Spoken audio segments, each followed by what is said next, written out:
Hi, this is Paulie from the Main Street Market Exchange. I hope you're doing well. I'm going to talk today about a subject that's near and dear to me, and it's probably near and dear to you.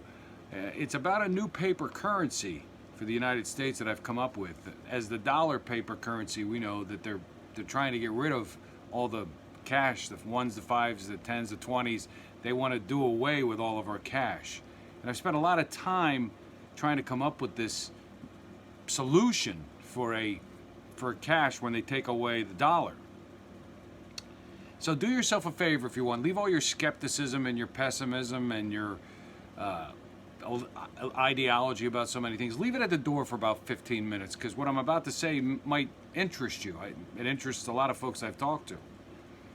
Yeah, after the 20 minutes or 15 minutes of the video, you go back to listening to all the garbage stuff on the video, of all the hate about Biden and Trump and transphobia and LGBTA and we all racism and all white supremacy, all the stuff they have out there just to sidetrack. You go back, but just bear with me for me, indulge me a bit as I talk about this topic, which is really important.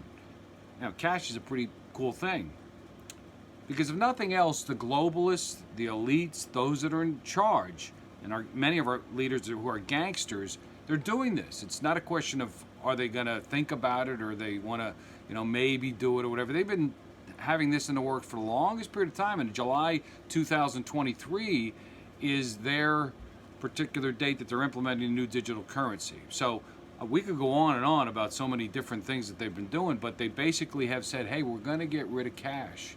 It may not happen overnight, but we're going to get rid of your cash. We don't want to do it. And you say, well, Paulie, you're crazy. Well, I think it was just yesterday, 86% of the cash currency, I don't know whether it was the 1,000 denominational rubles, or not rubles, roonies, or whatever they have in India, they got rid of it. 86%. They're getting rid of it. So the Prime Minister said that's what we're going to do as they move to their digital currency. So it's not a question of this being something, that's going to happen 20 years from now. They're dead set on doing this stuff.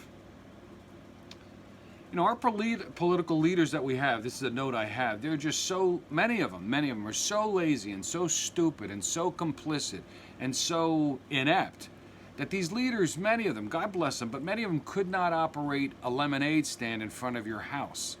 And that's an indictment.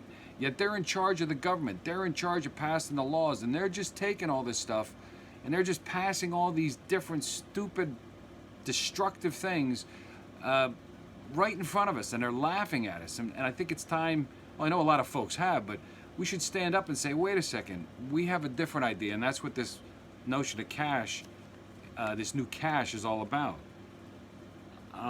Because they have us sidetracked. They're constantly talking about everything that's not important, and they have us hating each other about everything. It doesn't matter what it is you talk about, they have us hating each other. Many of you are going to hate me for doing this, and as you see, I have no ulterior motive. I just want to try to help us with this new currency. Okay, back to paper currency. My lecture's over. You might ask yourself, Paulie, what are you talking about, a new paper currency? Are you crazy? Nah, I'm not crazy. At least I don't think so, not yet. Or you might say, hey, Paulie, are you trying to get in trouble? Absolutely not. I'm not a troublemaker. I'm a lover, not a hater. I just am really key and big on providing, or proposing at least, solutions, because solutions are what's going to get stuff done, not just continuously talking about all the junk out there. And I think a solution for the cash circumstance that we have, the fact that they're actually going to take away our ones and our fives and our tens and our 20s and our hundreds, they're going to take them away. Maybe not overnight, but they're going to take them away and say, you don't need them, you need our new digital currency, and we'll tell you what you can and can't do. So I just want to be clear. I want to serve folks with the Main Street Market Exchange by giving them an alternative stock market to be invested in. Not to control or deceive or enslave people. I want to free people, and the same goes true with this cash that I'm implementing, this new cash for us. And you say to yourself, well, why do you want to do it? Why do you want to implement it, or what's going on? The great G.K. Chesterton once wrote that the chief aim of education is to unlearn things. In other words, get a lot of the junk out of our heads so that we can at least be open to new things. And like Mark Twain once said also, it's not what you it's not what you don't know. Don't be concerned with what you don't know, but be more concerned with what you think you know that just ain't so. And so in that spirit, I'm going to tell you what I'm not doing first before I get right into the currency circumstance or the new cash that I have. Yeah, I'm not doing this in secret. With a few. In 1910, they did it differently, but I'm not doing this in secret. I'm doing this out in the open. I'm not doing this with the Fed or some of the wealthiest folks on the planet. I'm doing this for everyone to see. I'm not doing this to enrich myself. I'm giving it to an historically enslaved and discriminated segment of the population as a gift for them to benefit. And I'll sit on the board and talk to them and help them out as much, but I don't want the money from it. I'm not looking to get rich from this. And I'm not doing this to threaten the money supply of the United States, to in any way, overthrow the government or to fund an insurrection. No way. Think of it, if you want, as monopoly money. But we have to be able to deal with each other and to be able to exchange with each other and work with each other, and not necessarily just buy into the digital new currencies that they're introducing that they say we must have. Again, it's taken me years to come up with a lot of the the ways to do this, so bear with me as I fumble through. I'm not that great at this recording stuff. But let me cover, if I can, 6 points. The first point is that you can call it the Ameridollar. You can call it pocket cash. You can call it monopoly money if you want. The insiders can look at us and laugh at us what we're doing. We'll share it with the rest of the world once we implement it, but initially it's just for the USA. And it's a paper currency. It's paper cash, no coins. And it's going to serve, and this is a key distinction, it's going to serve as a medium of exchange, not as a store of value. And this is a key item. This took me a long time to cut. It might sound simple, but it's not a store of value like in the bank accounts or soon in your Fed account, where all the 401k money and all your savings and all the trillions of transactions electronically are going through. This is just to pay for stuff that you want to pay somebody else, to play in a poker game, to pay for food in case you need to do it that way and they close stuff down for you. You need to pay for minor expenses.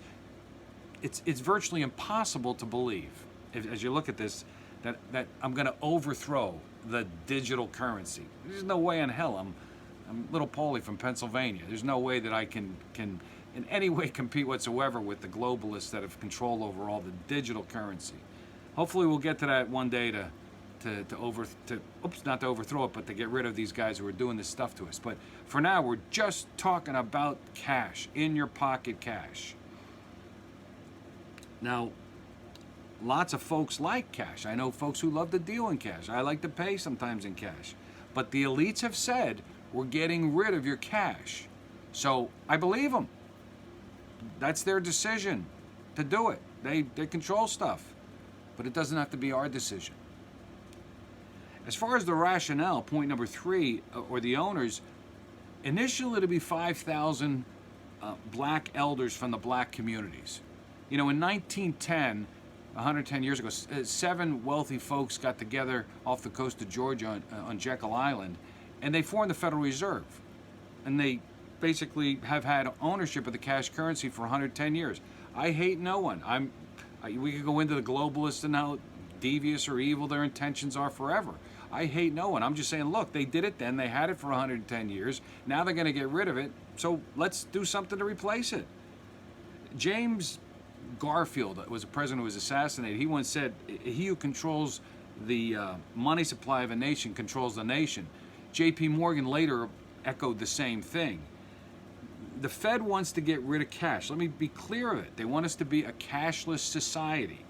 They want to institute a central bank digital currency with total control of everything. Now you might say total control, that's great, or total control, these are evil guys. Whatever way you want to look at it, they don't want us to have cash. And this is a great way for us to gift it to the black community and let them handle it, especially the black elders as they deal with the folks around them. This is a great way to show our appreciation to the black community because they've been dumped on and treated terribly throughout our history. So this is a great gift to the black community for them to flourish. A fourth item here is I think you got to realize that with this, I want to remove the corruptive elements surrounding cash as we know it now. The ownership's not going to be in the hand of a few. It's going to be in the hand of many, which is cool. Anytime you can decentralize stuff, Bitcoin and Ethereum and these great cryptocurrencies are great for that thing. Any way you can decentralize stuff, that's cool. But there will be no derivatizing on this cash. There will be no short selling, no margin calling, no online trading, no subject to credit default swaps, no revaluations, nor devaluations, or it'll be free from speculation, and there's no counterfeiting that'll work. There's going to be it's easy to authenticate with how we're going to actually print up the actual notes or cash, if you want to say. And the banks are not involved. You're not going to go to the bank to get this cash. You're not going to take this cash and deposit in your account. This is cash that's in your pocket. So you could say it's short-sighted, it's a stupid plan, whatever you want, but I'd like to have cash when somebody says that I can't buy something online because I don't have enough climate credits or whatever it is, or carbon credits, or because I said the wrong thing about the wrong politician. And believe me, it's not only has it happened, but it is happening. Look at the COVID lockdown, and here and around the world. It's here. It's not something that's coming in 20 years.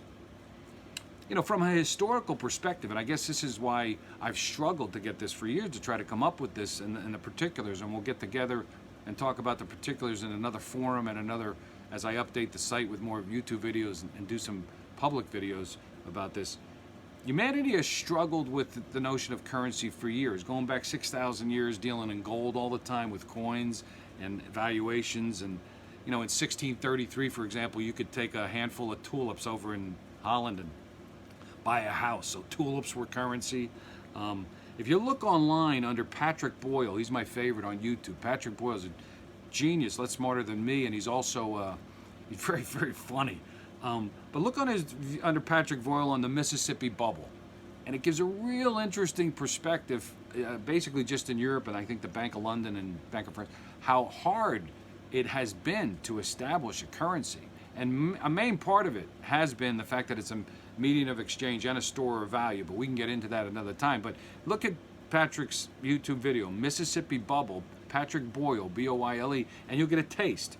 There's thousands of other videos on there about currencies throughout history that'll give you a taste of how hard it's been to actually get a working currency. You know, over in Asia for many hundreds of years, and I don't even know, they had a problem with gold and silver and the trading and using coins and whatnot. It's really an interesting thing if you ever wanted to study it. Our founding father, for example, George Washington, for the Revolutionary War, the Continental Congress in Philadelphia printed up about $250 million to fund the Revolutionary War, and they called them continentals, not dollars. They called them continentals. And towards the end of the war, George Washington said, you know, you couldn't buy a wagon full of goods with a wagon full of continentals because they had been devalued so much. The British were counterfeiting and all other factors of them that caused the problem. And eventually, by the end of the war, I think that the continentals were basically worthless. But, you know, and our change to the gold standard and to get off the silver standard and use gold instead of silver, what little nuances work there. It's all interesting. But at the end, the list is endless. It's been a constant challenge. This has been a challenge for me to come up with how we can have this paper currency. I guess the primary requirement is I think it's a transformation of thought. And what I mean by that is if you're going to accept this currency and this notion, maybe you need to drink 2 beers or something and then think about it. Say, hey, Paulie makes sense. But if you're going to accept this in any capacity and then, you know, come back and look as we, you know, as I do some other videos to explain it further, I think you could look at, I think it was Dr. Wayne Dwyer. He was a kind man. He's dead now. He's on public TV, and he used to say, when you change the way that you look at things, the things that you look at begin to change. Now that applies to everything. That applies to how we treat each other. That applies to how we treat our neighbor, our boss, our employees, our friend, our family relationships. When you change the way that you look at things, the things you look at begin to change. And we need to change the way that we look at things, because they're changing stuff on us. And we're just saying, okay, we're going to do it. We got to come up with solutions about so many things. The Main Street Market Exchange is a fantastic solution. It's a stock market for the rest of us. This currency is one aspect of the Main Street Market Exchange, a tiny piece. But we got to change the way that you look at things. Now, I have no illusions. I've done enormously difficult things throughout my life. Those who know me say, Paulie, how the heck you do this or how the heck you do that? And I can tell you that I have absolutely no illusions how difficult this will be. But in the end, some things are worth doing. Some things are worth doing. And, feeding the poor, building communities for the poorest of the poor on the planet, instead of subjugating them like they're doing now on the coast of on the border of Bangladesh, where they're implementing these new climate and crypto and digital currency experiments on the poorest of the poor. That's what they want to do. See, I want to uplift humanity. I want to help humanity. I want to build more communities for the poorest of the poor. I want to help the homeless. I want to help this country with a stock market that invests in the rest of us, rather than investing all the time into the money changers up on Wall Street who take our money and then derivatize it and screw it into hell. So if you change the way that you look at things, perhaps the things that you look at will begin to change. There's, I guess, two things or maybe three things I want to close with. This is my country and your country as much as it is the elite's country. Not more, not less, but it's our country. And I think if you look at, I think it was in January of '61, JFK, John F. Kennedy's inaugural, just a beautiful speech. It really was a beautiful speech. I think I was 4 months old at the time, so I didn't have a chance to look at it, but you can look at it online. And the speech, was great. But there was one line in there that echoes in the heart of every American. And JFK said, ask not what your country can do for you, but what you can do for your country. And what is it that we can do for our country? Well, we can just stand up at certain times and just say, hey, no. You're going to take away our cash? No. You're going to keep paying $95 billion a month back to the money changers for the last 10, 15 years when they screwed up the economy? Hey, what about no? When do we ever just say that's enough? And I think it's time with a lot of us that folks are finally saying, hey, you know what?